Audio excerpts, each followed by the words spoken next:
começar a gravar agora, tá? Essa finalzinha aí eu não gravei. A segunda parte da aula eu não comecei gravando. Acabei de iniciar a gravação, pessoal.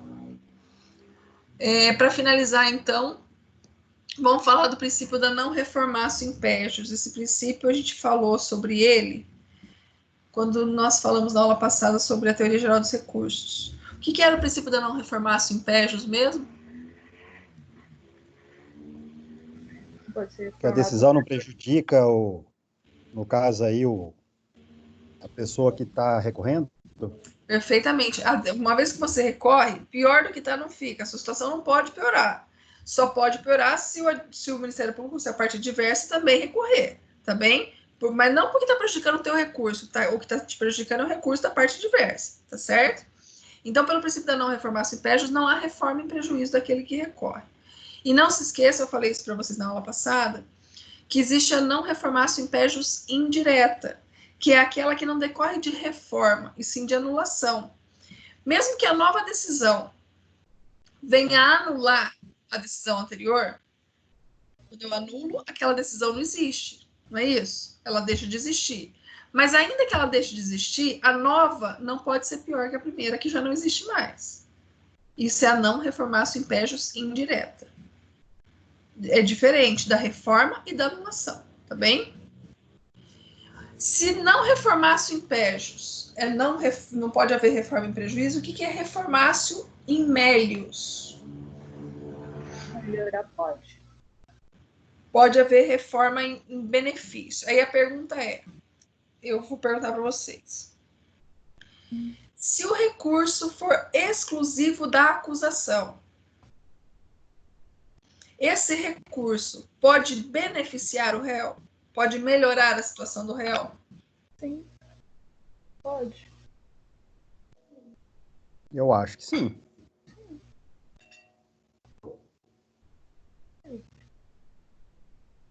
Por quê?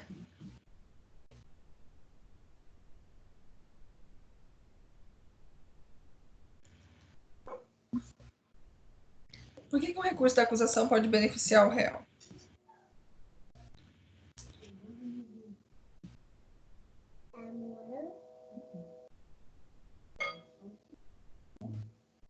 Pessoal, vocês não podem esquecer que o Ministério Público ele exerce dupla função. De acusação e fiscal da lei. Exatamente. A função de acusador, de acusação e a função de fiscal da lei. O mesmo órgão. E nessa perspectiva, se esse órgão recorre, ele também pode recorrer em benefício do réu, para melhorar a situação do réu. Entendido? E outra coisa, isso pode acontecer inclusive de ofício. Se o tribunal verificar que num recurso do Ministério Público, o Ministério Público não pediu nada em benefício do réu, só em prejuízo. Mas chegou esse recurso chegou ao tribunal, tá? O réu tinha sido absolvido. Vamos voltar a um exemplo real aqui. O réu foi absolvido por não estar aprovada a tese da acusação. Está absolvido. Foi esse recurso para o tribunal. Chega lá no tribunal, só o Ministério Público recorreu. O tribunal pode reconhecer que está provado que não foi o réu? Estou falando de fundamento diferente. Ele foi absolvido em dubio pro réu, foi absolvido porque havia dúvida sobre a sua culpa. Chegou lá no tribunal, só o Ministério Público recorreu. Chega no tribunal, o tribunal pode dizer, não, está provado que não foi ele, modificando a fundamentação da decisão.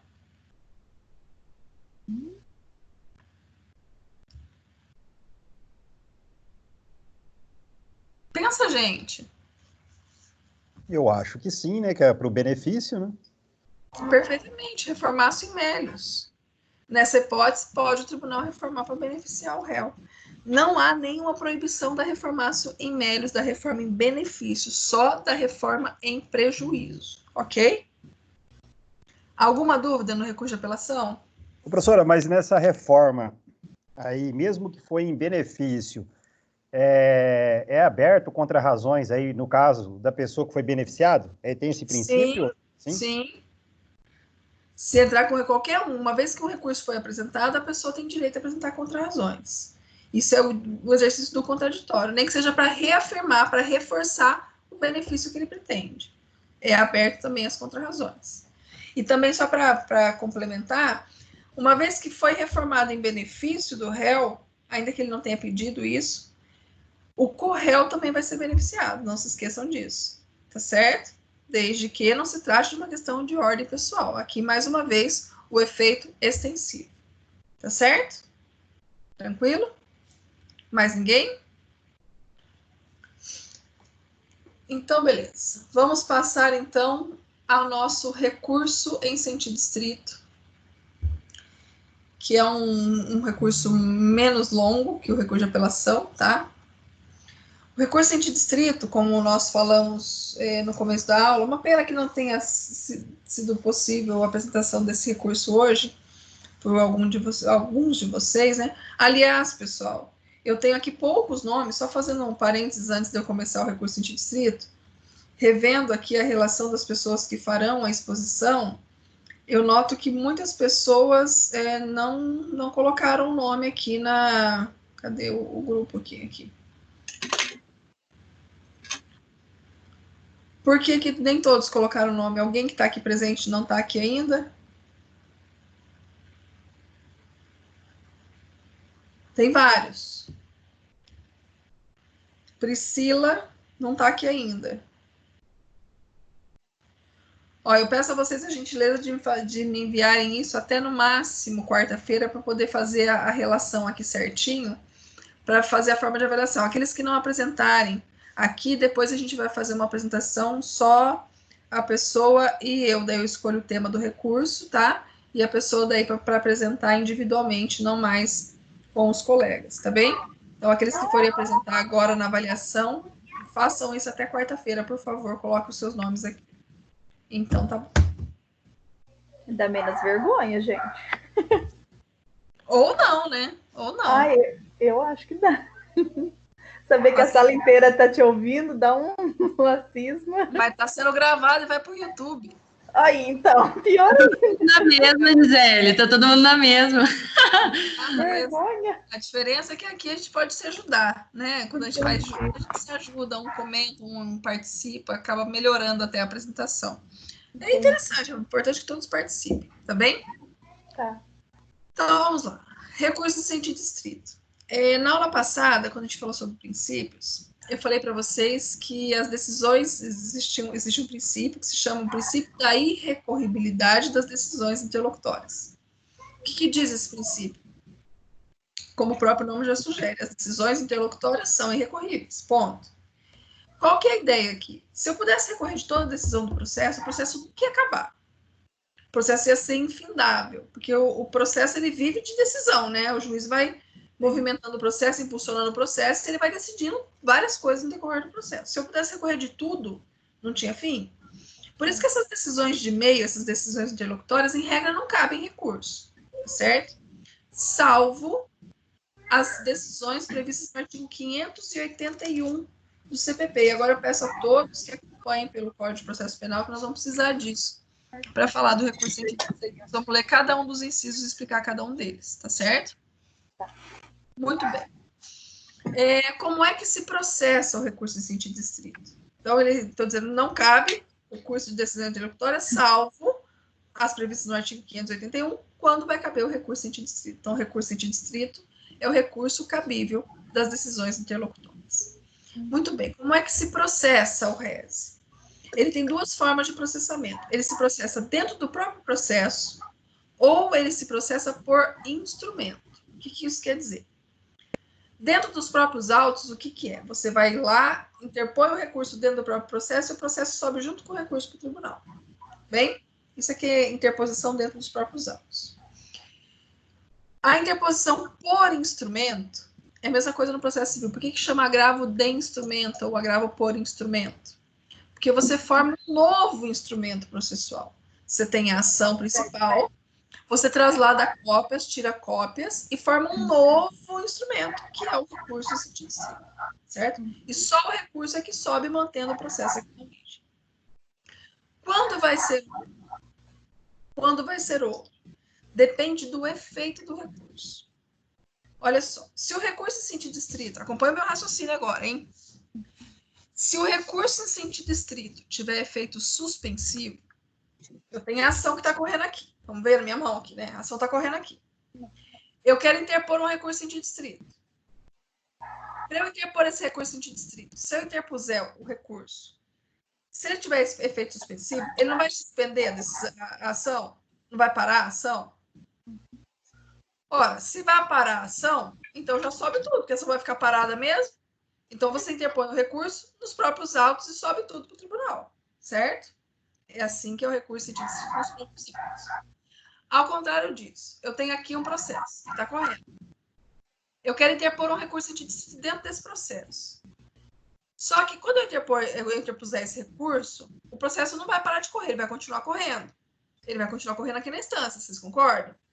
Então, para que o processo continue correndo na instância, o que eu faço? Eu tiro cópias e formo um novo instrumento, mando só um instrumento para o tribunal para que o processo siga aqui na origem. Compreenderam? Dito isso, se esse recurso tiver efeito suspensivo, sobe nos próprios autos. Se ele não tiver efeito suspensivo, faz um instrumento, manda só o recurso e o processo segue aqui na origem normalmente. Entendido? Difícil? Professora, poderia dar um exemplo aí prático desse? Posso. Então? Posso sim. Vamos imaginar o tribunal do júri. A decisão de pronúncia. Aquela decisão que manda o réu para a segunda fase do júri. Você sabe que o tribunal do júri, o juiz pode dar 4 decisões diferentes, né? O juiz pode desclassificar. O que é desclassificar? Mudar a classe do crime. Fala, não, você não está respondendo mais por homicídio, você vai responder por lesão corporal seguida de morte. Estou desclassificando, estou mandando para outro lugar. Tá bem? O juiz pode impronunciar o réu, dizendo, não há elementos suficientes que me convençam de remeter o réu a júri. Pronúncia. O juiz pode absolver sumariamente o réu, dizendo, está provado que não foi o réu, já absolvo de plano, nem vou mandar a júri. Tem uma excludente qualquer, enfim. Ou pode pronunciar o réu. Essa que me interessa. A decisão de pronúncia é a decisão que remete o réu à segunda fase do júri, que é o julgamento dos jurados. Isso sim é a decisão de pronúncia. Sem o juiz emitir juízo de valor, repetindo, porque quem decide isso são os jurados. Muito bem.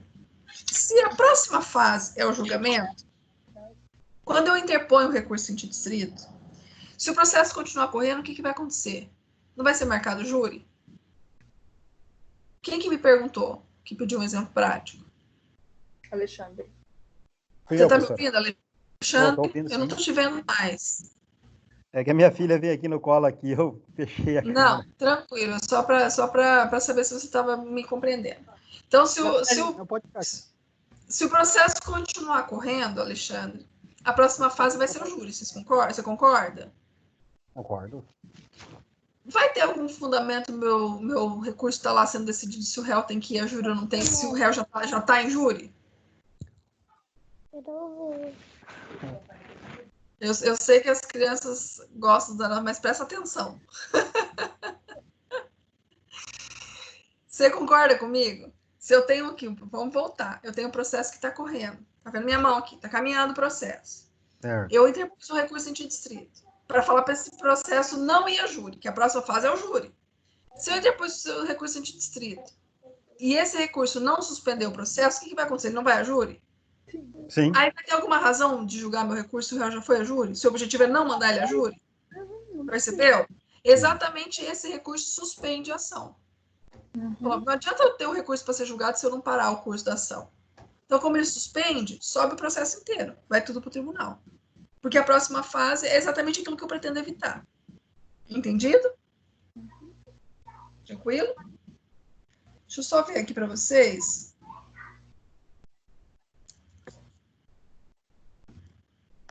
É o artigo 583, tá? E o 587, que trata dessas duas hipóteses, da subida do recurso por instrumento e da manutenção do recurso dentro dos próprios autos. Muito bem. Qual que é o prazo do recurso antidistrito? O recurso antidistrito, assim como a apelação, ele se dá em 2 momentos distintos. Um para interposição e o outro para apresentação das razões, tá bem? Você interpõe o recurso antidistrito em 5 dias, assim como você faz com o recurso de apelação. Só que aqui o prazo das razões é bem diferente. O prazo para as razões são 2 dias. E quanto tempo tem a parte contrária para contrarrazoar?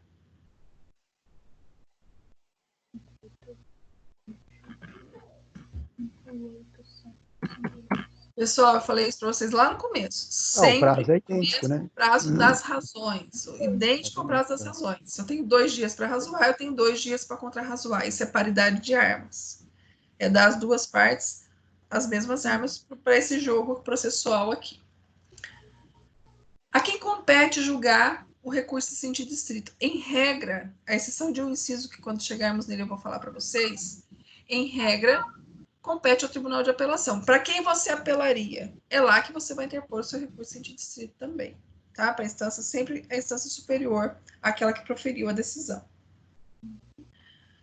A petição de interposição, aquela petição simples, você faz o encaminhamento, exatamente como da apelação. Excelentíssimo senhor juiz fulano de tal, você interpõe a peça para o juiz de origem, aquele que proferiu a decisão. Por quê?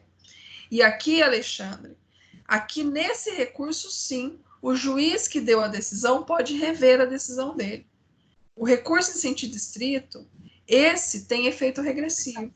O juiz pode rever antes de mandar para o tribunal. Fazer o chamado juízo de retratação, vulgarmente conhecido como juízo de retratação. Tá bem? Se ele se retratar, o recurso perdeu o objeto. Aí não vai ser nem remetido para o tribunal. Se ele não se retrata, remete para o tribunal e o tribunal vai ver se reverte a decisão ou se não reverte a decisão. Quais são os efeitos desse recurso? Tem efeito devolutivo? Tem efeito devolutivo, porque todo recurso tem efeito devolutivo.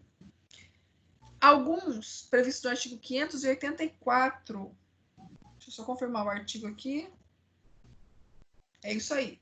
Previsto no artigo 584, terão efeito também suspensivo. E aqui repetimos, se tiver efeito suspensivo, sobe nos próprios autos. Tá bem? Muito bem. Vamos lá. Quais são as hipóteses de cabimento desse recurso? Agora eu peço a vocês que me ajudem, porque senão minha voz já está indo embora. Alguém pode ler para mim o artigo 581, por favor? Quais são as hipóteses de cabimento desse recurso em distrito? Eu posso ler aqui. Por favor. Artigo 581. Caberá recurso no sentido estrito da decisão, despacho ou sentença. 1. Que não receber a denúncia ou a queixa. 2. Pausa. Espera lá. Esse artigo, vocês devem interpretá-lo restritivamente. Ele é taxativo. Ele não é um rol exemplificativo. O que eu quero dizer com isso? Se não tiver aqui, é porque não cabe recurso em distrito. Entendido? Ele só cabe nessas hipóteses, porque a regra é que não caiba decisão das decisões, não caiba recurso das decisões interlocutórias, pelo princípio da não recorribilidade das decisões interlocutórias. Tá bem? O Alexandre acabou de ler aqui da decisão que não receber a denúncia ou a queixa. Eu pergunto a vocês, a decisão que receber a denúncia ou a queixa, cabe recurso em distrito? Não. Não, porque não está aqui. Está dizendo da decisão que não receber. Entendido? Duas coisas aqui. Há quem entenda que da decisão que não recebe, se o juiz não recebeu a denúncia, vai ter processo? Não vai ter, porque ele não recebeu, vocês concordam? Se ele não vai ter, é uma decisão terminativa. Não põe fim ao processo.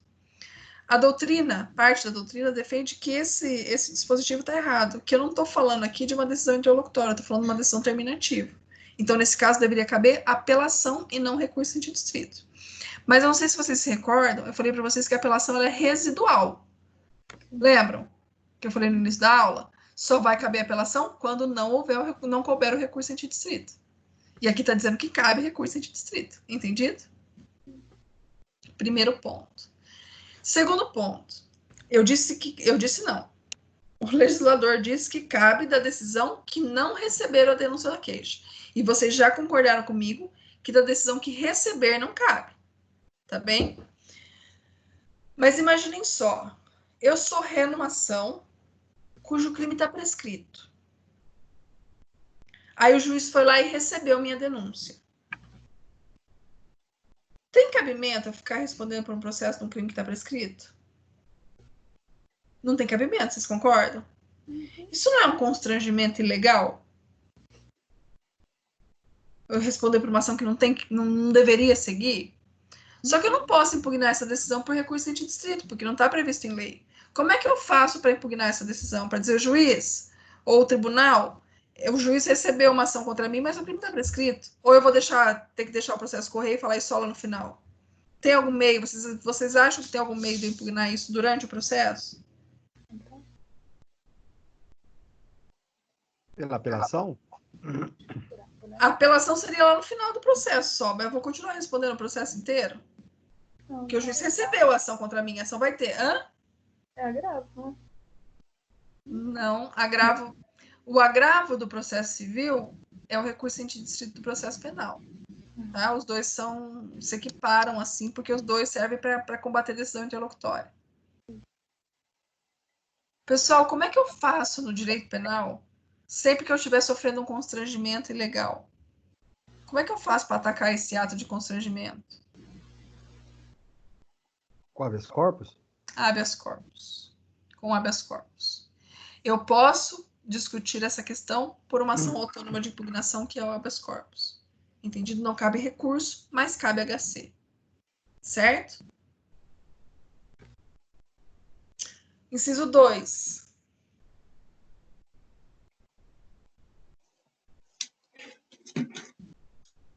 Quem que lê para mim? Posso ler. E concluir pela incompetência do juízo. Aqui faltou só uma palavrinha. Que concluir pela incompetência do juízo de ofício. Quando o juiz se autodeclarar incompetente, cabe recurso em distrito. Por que eu estou dizendo isso? Porque senão, esse inciso 2 se confundiria com o inciso 3. Porque o inciso 3 fala das exceções. Vocês se lembram? É difícil de eu falar de recurso sem falar de todo o resto do processo. Mas vocês se lembram que existem duas formas de defesa, né? Tem no processo penal, em todos os processos, tem a forma direta de defesa e tem um outro meio de defesa que são chamadas exceções. Exceção de incompetência, exceção de suspeição, exceção de coisa julgada, de litispendência. Vocês lembram disso? A exceção é uma petição à parte, que fica apensa ao processo principal, cujo objetivo também é se defender. O réu se vale desse instrumento, as partes se valem desse instrumento para poder arguir alguma coisa. Uma dessas exceções é a exceção de incompetência. A parte vem e diz, juiz, você é incompetente para julgar esse processo, tá certo? Se o juiz disser, através da exceção de incompetência, que ele é incompetente para julgar esse processo, cabe recurso em sentido distrito previsto no inciso 3. Leia lá alguém para mim, fazendo favor. Que é julgar procedente as exceções, salvo de suspeição. Então, se o juiz falar assim, é procedente o seu argumento, de fato eu sou incompetente, estou falando de exceção de incompetência, cabe recurso em distrito por força do artigo 51, inciso 3, certo?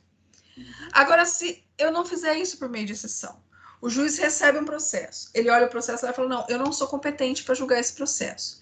Ele se autodeclara incompetente, ele faz isso de ofício. Cabe o quê? Recurso em sentido distrito também, mas não mais por força do inciso 3º, mas sim por força do inciso 2º. Entendido? Por isso que eu falo para vocês que o legislador esqueceu de colocar essa palavrinha aí de ofício nesse inciso 2, porque senão ele vai ser uma repetição, uma simples repetição do inciso 3 do artigo 581.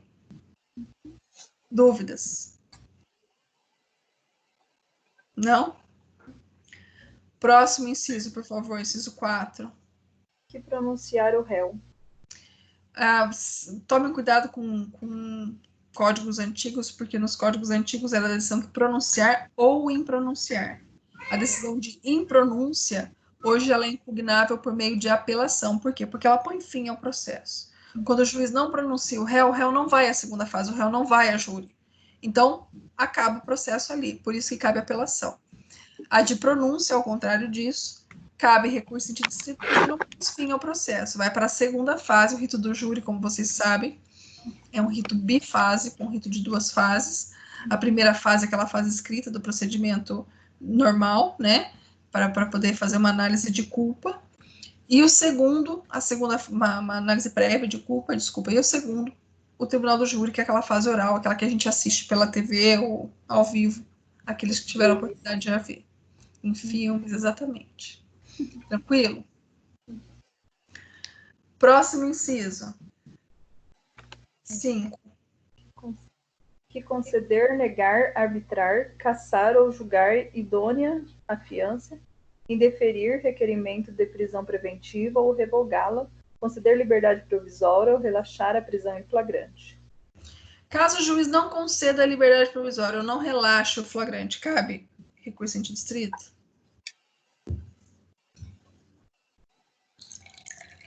É uma pergunta para vocês. Está dizendo que cabe recurso em distrito da decisão conceder, negar, arbitrar, cassar ou julgar inidônea a fiança, indeferir requerimento de prisão preventiva, revogá-la, conceder liberdade provisória ou relaxar a prisão. E se o juiz não fizer isso? Não cabe. Porque é taxativo o rol. Exatamente, porque o rol é taxativo, não cabe. Mas e daí? Eu pedi a liberdade e o juiz não deu. Não cabe recurso em distrito. Não cabe recurso. O que eu faço? Faço nada? Espero o final do processo para poder apelar? Vai entrar com HC? ABC, né? HC. Verdade, ABC.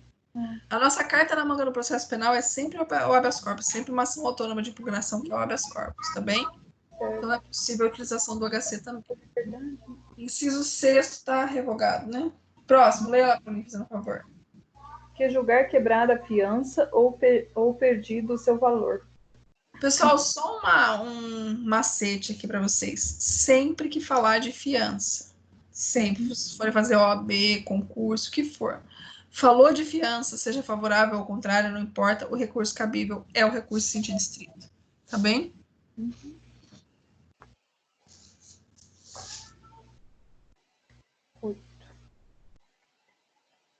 Próximo. Que decretar a prescrição ou julgar, por outro modo, extinta a punibilidade. Agora, esse aqui merece mais a nossa atenção. Vamos lá. Se o juiz decretar a prescrição de um processo, de um crime, vai continuar o processo? Não. O processo não vai acabar? Acabou, né? Ele vai fazer isso por meio de uma sentença, não vai? Sim. Da sentença cabe qual recurso? Não seria apelação? Apelação. Perfeito. Então, se o juiz em sentença reconhece a prescrição, a decisão o recurso que cabe dessa decisão é o recurso de apelação. Então, a professora que está falando que é o recurso de distrito. Aí você tem que ter uma interpretação mais ampla, que vamos dizer assim. Eu tenho que analisar com todos os aspectos que envolvem isso. Vamos imaginar que eu tenho um processo com 2 crimes, 2 ou mais, tá? Vamos pensar 2 crimes. Um crime está prescrito. O juiz reconhece a prescrição de um crime. O processo acabou? Não. Não. Ele não vai seguir com relação ao outro? Sim. Essa é a hipótese em que cabe recurso em distrito. Perceberam? Tá. O juiz reconheceu a prescrição de um crime, mas o processo vai prosseguir. Agora, se ele reconhece a prescrição e o processo acaba, ele vai fazer isso por meio de sentença. Então, não vai ser o recurso em distrito que cabe, vai ser o recurso de apelação. Certo? Compreenderam? Sim. Essa explicação, ela consta aqui nessa súmula, na 438? Leia a súmula. Não, aqui não tenho, só tenho súmula 438 no meu. Não tem. Vamos ler, procura aí a súmula. Oxe. Se tem uma coisa que eu não gasto a minha cabeça é decorando artigo e súmula. Súmula 438. 438 do STJ. A internet está daquele jeito, calma aí.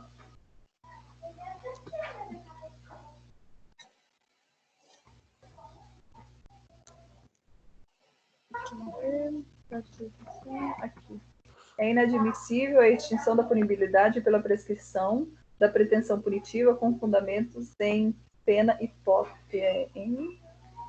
hipotética, independentemente da existência ou sorte do processo. Não, essa súmula aí, ela fala da prescrição da pena em perspectiva, ou da pena em abstrato, da pena virtual, prescrição virtual da pena. Você já ouviu falar nessa forma de prescrição?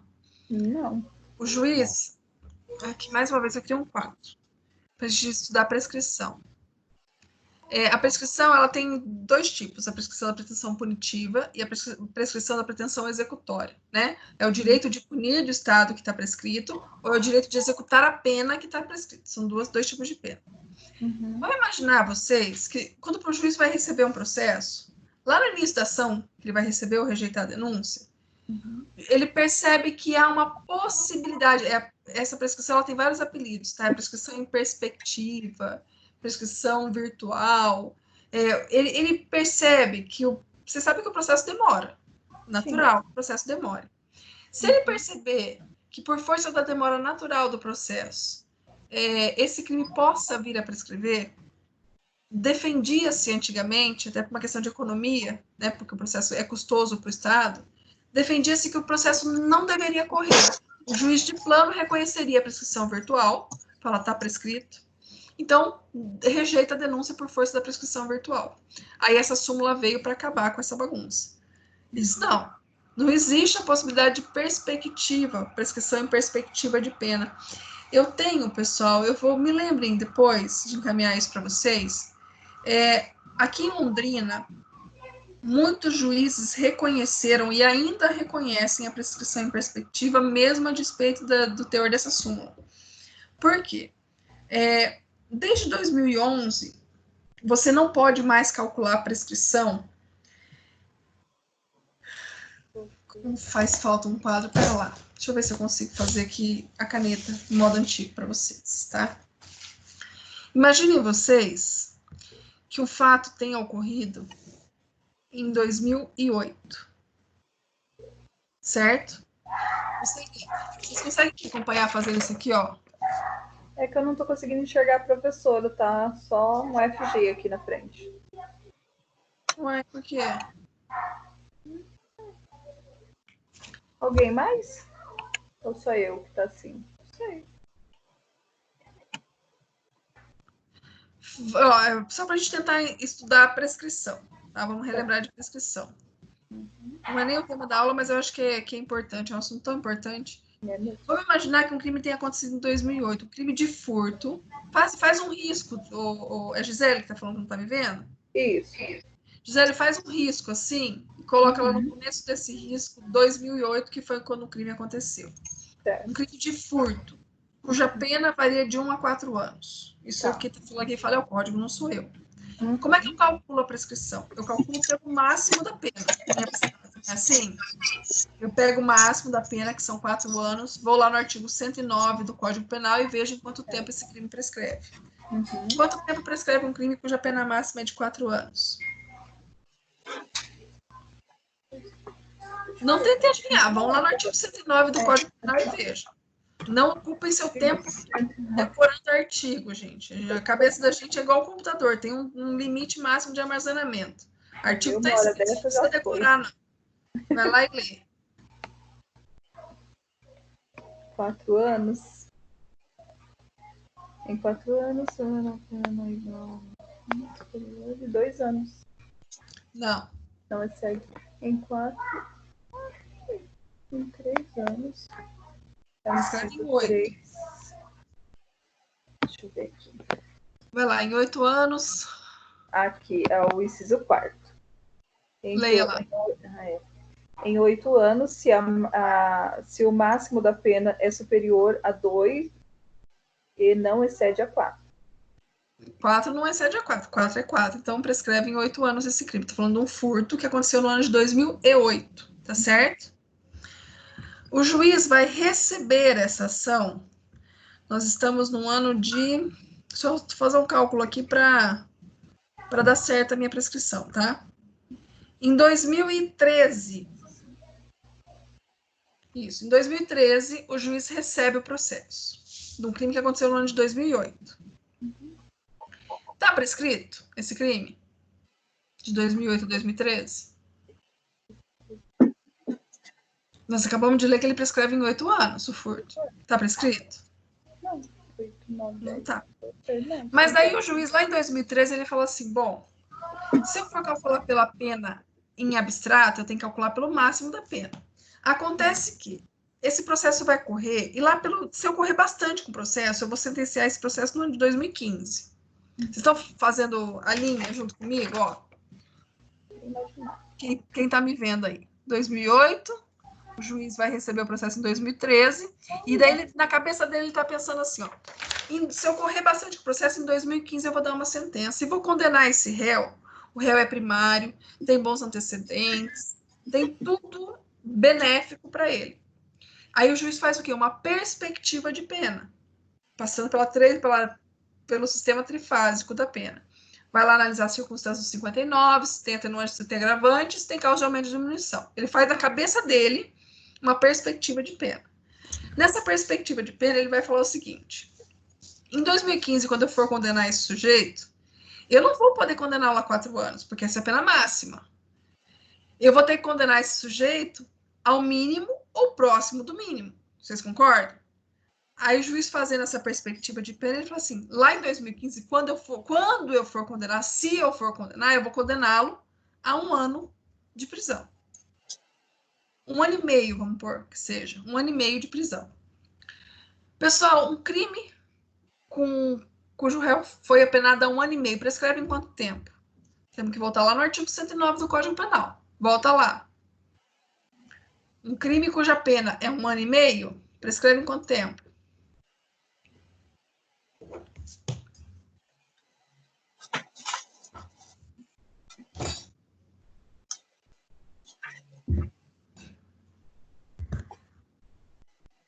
Quatro anos? Perfeitamente, em 4 anos. Prescreve em 4 anos. Perceba que eu estou em 2018, o crime foi em 2008, e o juiz está em 2013 pensando nisso. O juiz está fazendo uma perspectiva de pena. Falou, em 2015, quando eu for aplicar a pena, se eu aplicar, eu vou ter que condenar esse sujeito a 1 ano e meio, porque as condições dele me exigem isso. Daí esse crime lá em 2015 não vai estar prescrito, porque daí eu faço uma prescrição retroativa, né? Tem a prescrição que vai para frente, a prescrição retroativa é aquela que volta. O juiz voltando de 2015 a 2013, deu prescrição?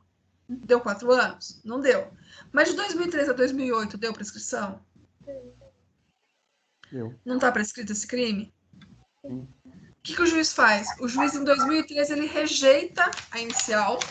Aqui, ó. Aqui em 2013, ele fala, não recebo a ação, porque eu tenho certeza que em 2015, quando eu der a sentença, esse crime vai estar prescrito daqui a aqui. Então, eu vou ter perdido meu trabalho, meu tempo, gasto o dinheiro do Estado. Entenderam que é uma prescrição em perspectiva? Uma perspectiva de pena. Aí veio a súmula do STJ e falou, não, isso não pode, o juiz tem que tocar o processo, tem que correr com o processo. Só que essa súmula é de uma estupidez tamanha. Porque há situações em que está prescrito. E que todo o trabalho do judiciário vai ser jogado no lixo. Por isso que aqui em Londrina, eu falo pela experiência de Londrina, não posso falar por outros lugares, em especial na Justiça Federal, isso acontece com muita frequência. O juiz reconhece a prescrição em perspectiva, muitas vezes a pedido do próprio Ministério Público. O MP vem e pede, o juiz reconhece. Se o MP pediu, o MP vai recorrer dessa decisão? Não vai, porque ele ganhou. O juiz deu o que ele pediu. O réu vai recorrer, vai dizer, não, eu quero que tenha uma ação contra mim? Não. Também não vai recorrer, vocês concordam? Então o processo acaba aqui. Agora, se alguém recorresse, certamente haveria reforma da decisão por força da súmula. Entendido? Entendeu, Alexandre, o que diz essa súmula? Então, tá bom. Próximo. É o 9. Que deferir o pedido de reconhecimento da prescrição ou de outra causa extintiva da punibilidade. Pessoal, é uma questão de ordem pública. Eu peço para que o juiz reconheça a prescrição. Ele não reconhece, ele indefere o meu pedido. Eu não posso mais falar sobre esse assunto? Eu vou poder, mais para frente, depois lá na apelação, falar isso de novo, pedir isso de novo, caso eu queira. Ou se eu quiser discutir isso imediatamente, como é que eu faço, Alexandre? O HC, né? Muito bem, perfeitamente. Um HC. Próximo. Conceder ou negar a ordem do HC, da habeas corpus. Aqui também merece um pouco a nossa atenção. Quando eu falo em HC, eu falo em dois tipos de competência. A competência hierárquica, que é a competência para a instância superior, e a competência territorial. Se um crime aconteceu, por exemplo, em Londrina, eu quero impetrar um HC, eu não posso impetrar um HC no Tribunal de Justiça do Amapá, né? Eu tenho que impetrar aqui no Tribunal do Paraná, porque o território me determina isso. E sempre na instância superior, aquele da autoridade coatora. Quem praticou o ato de coação foi o juiz aqui do Fórum de Londrina. Eu vou recorrer para o TJ, porque é a autoridade imediatamente superior. Se a coação foi do TJ, eu vou recorrer para o STJ, que é a autoridade superior. Se a coação for do STJ, para o STF, perfeitamente. As situações, vamos pensar numa prisão temporária. O que era prisão temporária, vocês lembram? Aquela medida tomada ainda na fase do inquérito, na fase Perfeito. Pré-processual ali. Uhum. É na fase de inquérito, como o nome já sugere, é aquela que tem um tempo. A prisão temporária, ela dura 5 dias, prorrogáveis por mais 5, ou 30 dias, se for crime hediondo, prorrogáveis por mais 30 dias.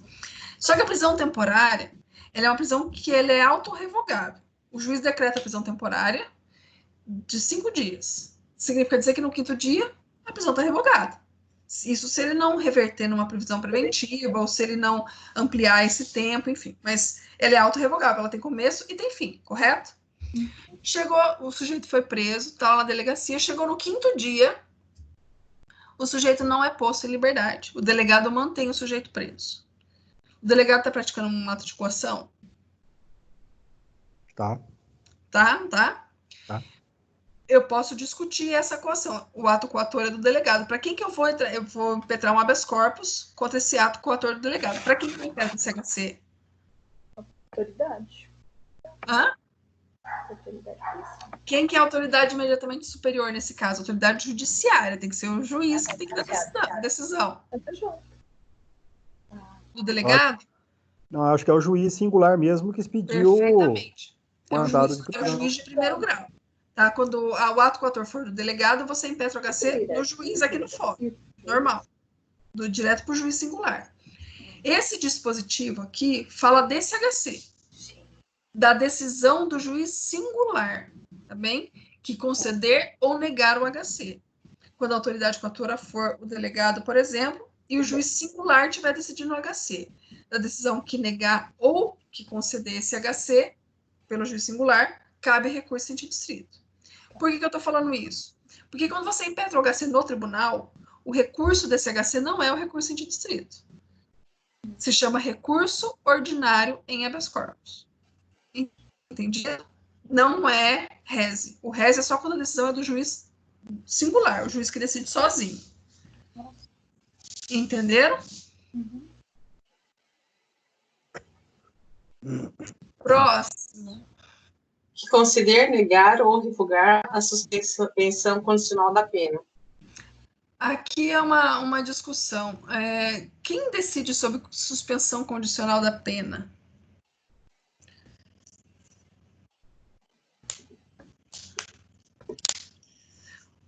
A persecução penal que vocês tiveram aula na semana passada, vou mais uma vez aqui pegar o meu papel e vou tentar mostrar para vocês. Inquérito policial, ação penal e execução penal. A persecução penal é isso aqui, é o caminho percorrido pelo processo, tá? São 3 fases. A investigação preliminar, que é o inquérito, muitas vezes, não necessariamente, muitas vezes. A ação penal, na 2ª fase. E a execução penal na 3ª e última fase, correto? Quando eu falo em execução, em suspensão condicional da pena, eu estou falando do quê? De execução penal. Não é isso? A execução penal, ela é dirigida por um juiz próprio, que é o juiz da execução penal. Pessoal, quando foi promulgada e publicada a lei de execuções penais, a lei de execuções penais veio e falou o seguinte, toda decisão proferida pelo juiz de execução será impugnável por meio de um recurso chamado agravo em execução. A LEP fala isso. Sempre que o juiz da execução der uma decisão, você vai impugnar essa decisão através do agravo em execução. Tá bem? O problema é que a LEP não explicou como esse agravo ia funcionar, qual que é o prazo, não explicou nada. Só falou o recurso cabível é o agravo em execução e ponto. E nós estamos até hoje esperando uma lei complementar para explicar como é que esse agravo em execução vai funcionar. Acontece o quê? Muitas dessas decisões proferidas pelo juízo da execução penal, antes, eram decididas ou discutidas por meio de recurso antidistrito. Hoje, por força da lei especial, que é a Lei de Execuções Penais, essas decisões são impugnáveis por meio de agravo em execução. Por isso que muitos dos dispositivos trazidos aqui estão revogados pela LEP. O artigo 581, alguns a gente vai falar sobre vários deles agora, alguns desses dispositivos encontram-se revogados, porque agora o que cabe não é mais recurso antidistrito, e sim agravo em execução, sempre que a decisão for proferida pelo juízo da execução. Entendido? Quem decide sobre pena é o juiz da execução. Por isso, revogado todas as vezes que se tratar de pena. Entendido? Próximo.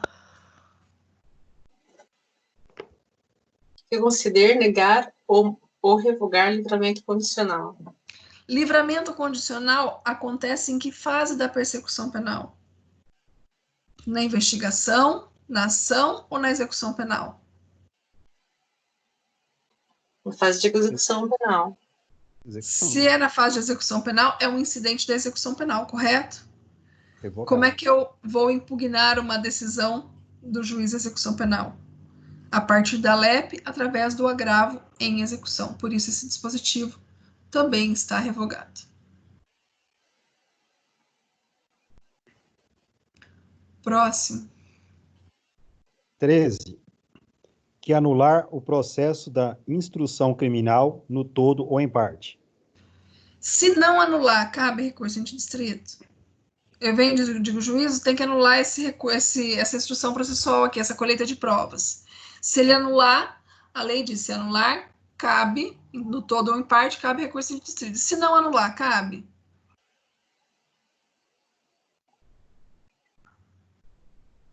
Por que não, Franciele?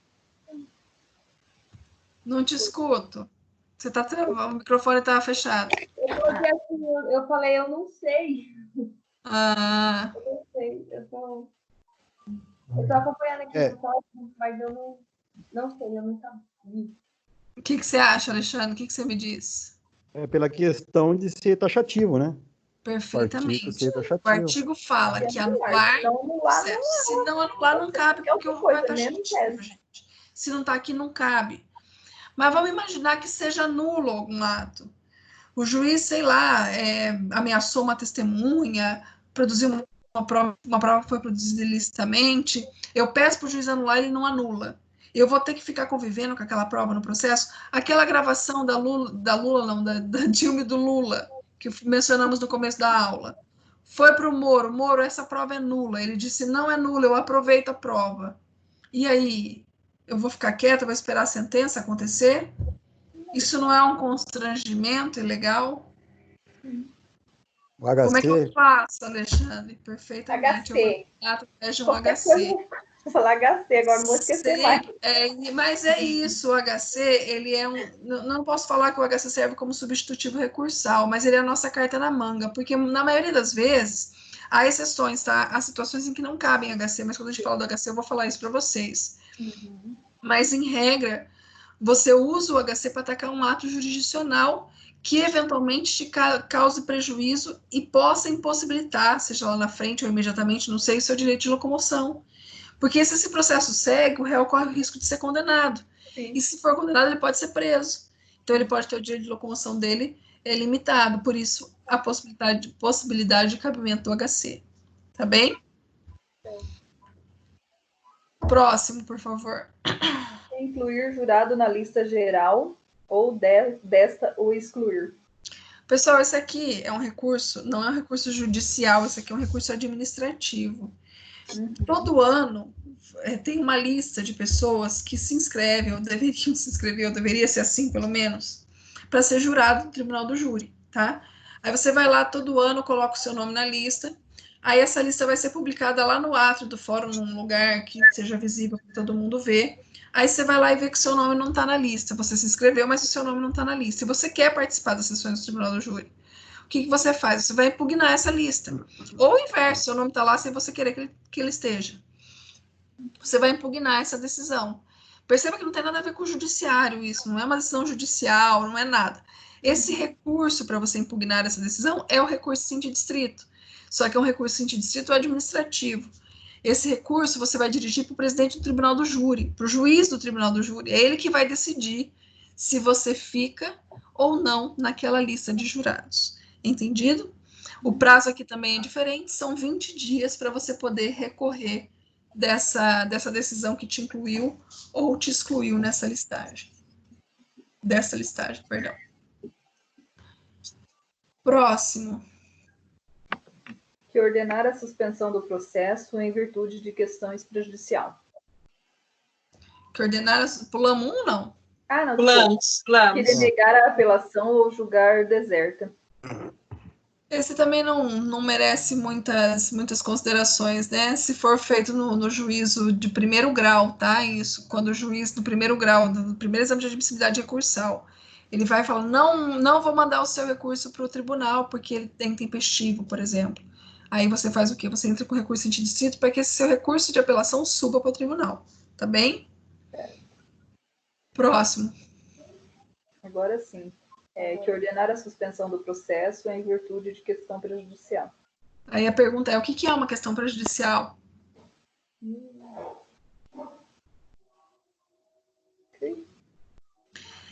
Pessoal, questão prejudicial, como o próprio nome já sugere, eu falo para vocês, é difícil a gente falar do recurso sem falar de todo o processo, né? Porque envolve muita coisa. Mas a questão prejudicial, como o próprio nome sugere, eu vou tentar ser bem simplista, tá? Para a gente não tomar muito tempo. Mas é aquela decisão que prejudica o andamento do processo. E aqui é o seguinte, a questão prejudicial ela pode ser homogênea ou heterogênea. A questão prejudicial homogênea é aquela em que o próprio juiz criminal, que vai julgar o processo penal, vai decidir a questão prejudicial. A heterogênea é diferente. É um outro juiz de outra área que vai decidir a questão prejudicial. Vamos partir para um exemplo. O que é o crime de bigamia? O crime de bigamia é o sujeito ser casado 2 vezes, correto? Ele está respondendo por bigamia. Acontece que lá na vara civil tem um processo correndo, pretendendo a anulação de um dos casamentos, dizendo que um dos casamentos é nulo. Eu pergunto para vocês, se um casamento for nulo, o sujeito é bígamo? Não. Se um dos casamentos for nulo, ele não é bígamo.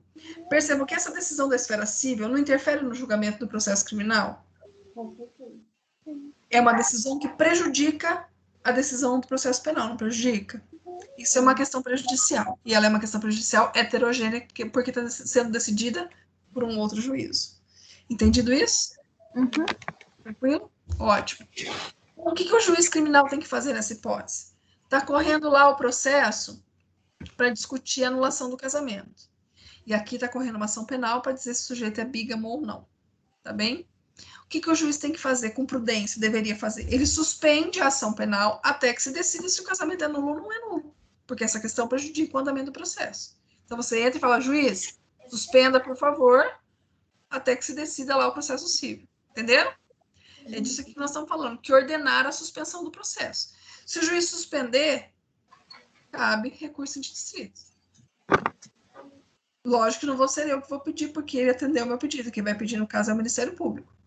Agora, quem vai ter por recurso é o Ministério Público. Agora, se ele não suspender, cabe recurso em distrito? Não, porque o rol é taxativo. Tá certo? Mas ele não suspendeu. Eu corro o risco de ser condenado por bigamia, tendo o risco de uma ação anulatória lá no processo civil, não tem? Isso não é um constrangimento ilegal? Sim. Quando há um constrangimento ilegal no processo penal, o que eu faço? O que você faz, Alexandre? Habeas corpus. Isso aí. Parabéns. Próximo, por favor. Decidir sobre a unificação de penas. Unificação de penas. Estou falando de pena. Quem decide sobre pena? Execução penal. Juiz da execução penal. Da decisão do juiz da execução penal cabe qual recurso? Agravo. Agravo em execução. Portanto, esse dispositivo também está revogado pela LEP. Próximo, por favor. Que decidir o incidente de falsidade. Aqui é só mais para esclarecimento. Você sabe para que serve o incidente de falsidade, né? Para você ver se um determinado documento é falso ou não no processo. Se for considerada falsidade daquela prova, daquele documento, esse documento vai ser extraído do processo, vai ser desentranhado, porque ele não se presta para fazer prova de nada. No entanto, se for considerado verdadeiro, aquele documento será mantido no processo e vai surtir seus efeitos legais, tá bem? Ele pode, inclusive, o fato de não ser reconhecido agora não impede que ele seja reconhecido na fase de sentença. Eu posso até pedir, o juiz pode não reconhecer, ou decidir, ou um incidente de falsidade, mas nada impede que na sentença ele não mude de ideia, tá bem? Próximo. Que decretar medida de segurança depois de transitada a sentença em julgado. Bom, se transitou em julgado a sentença, eu estou falando de qual fase da persecução penal? Execução da pena. Transitou em julgado, a próxima fase é a execução da pena, né? Então, se eu estou falando de medida de segurança depois do trânsito em julgado, estou falando do incidente de execução penal. Quem decide é o juiz da execução penal. Esse dispositivo também está revogado pela LEP, porque das decisões de execução cabe agravo em execução. Próximo, por favor. Que impuser medida de segurança por transgressão de outro. Quem que vai decidir sobre a medida de segurança nesse caso?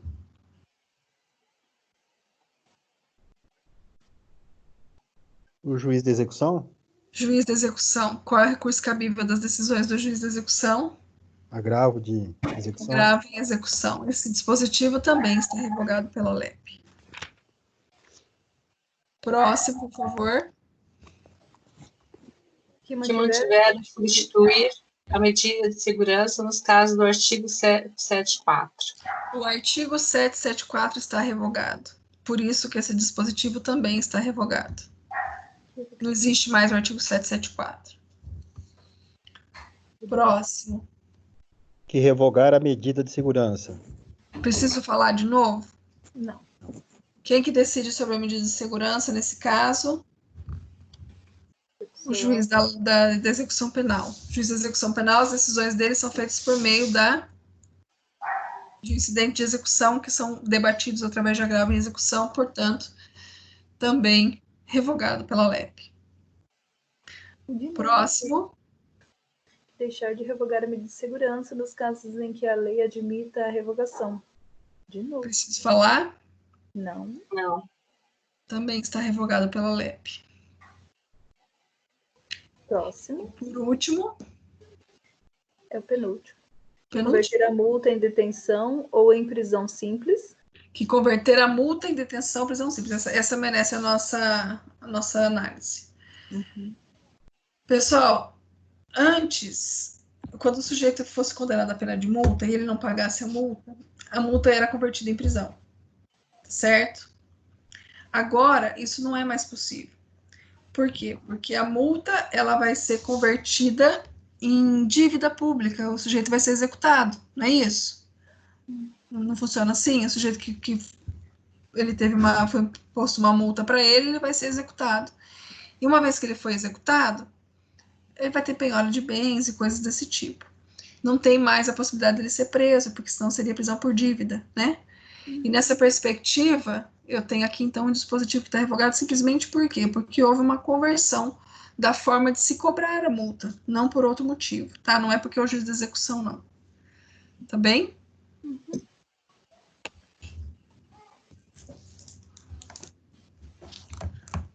Vai lá. De recusar a homologação à proposta de acordo e de não persecução penal, previsto no artigo 28A da Lei 2019, 13.964, de 2019. Pessoal, a questão aqui, a proposta de não persecução penal é um instituto bastante novo para a gente, tá? Algumas situações, algumas pessoas, por força da qualidade do crime, da qualidade da pessoa, existe a possibilidade de fazer um acordo direto com o Ministério Público para que não haja persecução penal, para que não haja ação penal. Tá? Então, esse acordo que é o acordo de não persecução penal. Muitos doutrinadores questionam, muitas pessoas, muitos juristas, muitos operadores do direito questionam a legalidade disso. Primeiro, porque é um acordo feito com o Ministério Público e a parte, não é um acordo feito perante um órgão do judiciário. E mais do que isso, é a questão da obrigatoriedade do Ministério Público, quando se trata de ação privada, você sabe que o Ministério Público não pode optar por promover a ação ou não promover, diferente de uma ação, uma ação pública. O Ministério Público ele não pode optar por promover ou não uma ação, diferente da ação privada. Se alguém ofende a minha honra, eu promovo ou não promovo. Eu faço o que eu quiser, vocês concordam? Se alguém comete um crime de ação pública, o Ministério Público não tem essa prerrogativa. Ele não pode fazer isso se ele quiser. Ele é obrigado a promover a ação penal. Precisa da obrigatoriedade, certo? Diferente da ação privada, que é uma faculdade. Sob essa perspectiva, o acordo de não persecução penal vem e desmonta isso tudo. Porque retira do Ministério Público essa obrigatoriedade. O Ministério Público agora tem a possibilidade de fazer um acordo com a parte, é como se fosse uma comparação bem simples, um termo de ajustamento de conduta, vamos dizer assim, um TAC, né? Mas é a ideia de você, por alguma situação, não promover a ação penal contra uma determinada pessoa, tá bem? Uhum. Eu, agora uma opinião particular, eu penso que esse acordo, essa lei que possibilita o acordo de não persecução penal, ainda vai sofrer muitas críticas. É uma lei muito nova, então a gente não tem ainda nenhum posicionamento consolidado sobre o assunto, né? Você sabe que para consolidar isso tem que ser reiterado até chegar no STF, no STJ, para que eles firmem posicionamentos sólidos, o que até agora a gente não tem. Mas é certo que isso vai sofrer ainda muitas críticas, porque fere muitos princípios fundamentais. E nós, brasileiros, a gente tem a mania de copiar as coisas, esquecendo do nosso sistema, que é um pouco diferente de muitos outros países do mundo.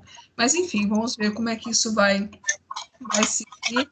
E quem sabe, numa próxima oportunidade, a gente não possa falar sobre esse acordo de não persecução penal com mais certeza daquilo que nós temos, daquilo que ficou e daquilo que passou, porque muito do que está ali vai acabar sendo revogado, mas muita coisa também vai ser aproveitada. Então, a gente, numa outra oportunidade mais madura um pouco com isso que a gente tem enfrentado agora, isso só é um direito meio simbólico, isso só mostra o quanto o nosso direito acompanha a opinião pública, a pressão popular, e o que é uma pena, porque a gente não tem uma política criminal que torne o nosso direito penal firme no propósito que ele tem, que é de recuperar pessoas que eventualmente tenham se desviado. Mas, enfim, é isso que a gente tem, sempre assim, né? Não é novidade nenhuma para nós. São leis eleitoreiras que têm sido publicadas a todo tempo. Bem, eu acho que era isso que eu tinha para falar a respeito do recurso antidissídio. Vocês têm alguma coisa que vocês queiram falar, complementar? Algum ponto que tenha ficado em dúvida? Professora, só sobre esse acordo aí de não persecução, certo.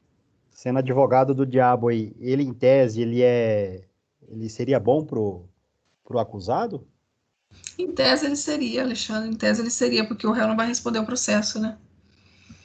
Essa que é a ideia do acordo de não persecução, você não persegue a pessoa penalmente, né? Você impede que tenha ação. Eu penso que esses institutos, e aqui, pessoal, até vou dar uma opinião particular, tá? Ignorem aquele livrinho que vocês carregam, chama vademecum, né? Sabe aquele vademecum? Vademecum vem da expressão latina vademecum vadetecum. Venham comigo, mas venham por vocês, é isso que diz. Então, eu sou muito crítica e sempre muito subversiva, vamos dizer assim. Eu digo a minha opinião, mas eu não faço nenhuma questão que vocês adiram a minha opinião, porque confesso que não é fácil defender essas opiniões tão subversivas e contrárias à ordem das coisas. Mas eu penso que esses institutos, como a colaboração premiada, o acordo de não persecução penal, é institucionalização da preguiça. Porque o Ministério Público tem... O Ministério Público ou qualquer órgão, né, o judiciário em si, tem muitos meios de buscar a responsabilidade das pessoas, às vezes para facilitar, para pegar mais rápido, você acaba fazendo um acordo, uma coisinha ali, e porque é mais fácil, né? Mas isso não sei se o mais fácil é o mais correto, se é o mais adequado. A gente vê tanta gente desses crimes econômicos aí, fazendo acordo de colaboração premiada, pessoas que eventualmente não sei se não deveriam ter um processo justo até o final, com uma pena, enfim. Muitas pessoas saem ilesas nessas questões, mas repetindo, isso não é uma opinião técnica, é uma opinião pessoal, que fique bastante claro, tá bem? Mas sim, beneficia o réu. E olha que eu sou garantista, hein? Eu gosto de coisas que beneficiam o réu, mas nesse aspecto não me parece muito adequado. Não sei, eu ainda estou amadurecendo a ideia, viu? Eu não tenho uma opinião muito formada a respeito desse assunto, não, porque, repito, eu não sei como isso vai funcionar efetivamente no Brasil, porque como a gente está engatinhando ainda nesse processo, muitas coisas vão acontecer. Então, eu não gosto de ter uma opinião muito exata, porque pode ser que eu me arrependa depois. Então, por hora, eu estou aprendendo com um novo sistema e a minha opinião. Ainda tendente a não gostar muito dele, mas quem sabe eu não me convença do contrário. Tá bem? Mais alguma coisa, pessoal? Bom, eu acho que é isso. Despejei um monte de conteúdo para vocês aí. Espero que tenha sido proveitoso, que vocês tenham conseguido. Vou parar de gravar aqui, tá? Para a gente se despedir. Espero que tenha sido proveitoso, que vocês tenham